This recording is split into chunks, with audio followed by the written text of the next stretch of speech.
Galenika fitofarmacija preporučuje.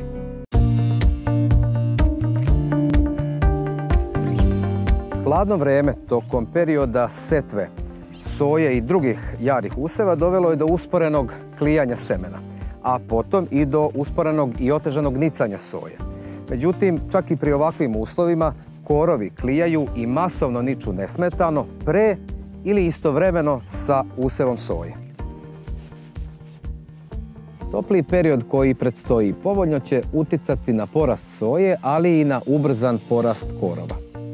Znamo da se korovi najlakše suzbijaju u početnim fazama njihovog razvoja, te zbog toga sa suzbijanjem korova treba krenuti na vrijeme. Korovske biljke na njivi su konkurencije soji za vodu, za hranu, pa čak i za svetlo. I što pre zaustavimo njihov razvoj, umanjit ćemo štetu koju oni mogu da nanesu soji.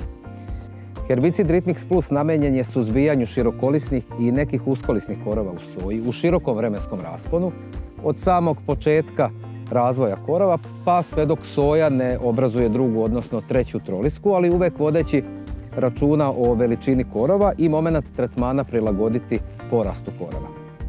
Herbicid Ritmix Plus se u usjevu soje koristi za suzbijanje najznačajnijih širokolisnih korova kao što su čičak i vrste koje su njemu srodne, abutilon, tatula, ambrozija, kereće grožđe, ali dobro suzbija i neke uskolisne korove kao što su muhar i njemu srodne vrste, divlji sirak iz semena i koštan.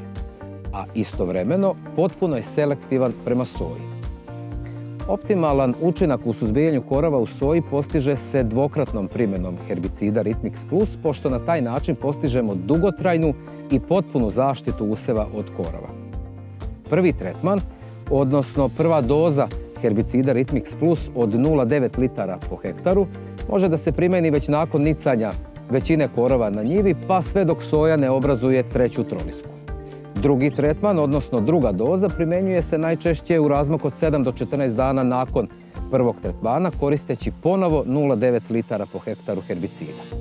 Uz svaku dozu herbicida Ritmix Plus korisno je primijeniti i okvašivač Alteox Vet. Radi proširenja delovanja i na pepeljugu i njoj srodne vrste, kao i na štireve, herbicidu Ritmix Plus možemo pridružiti i herbicid Okvir u količini od svega 8 grama po hektaru. Ako na parceli dominiraju korovi većeg porasta, proizvođačima i dalje na raspolaganju stoje dva dobro poznata herbicida, Galbenon i Kvasar. Herbicid Ritmix Plus je jednostavno rješenje za čistu njivu, njivu na kojoj korovi nemaju nikakvu šansu.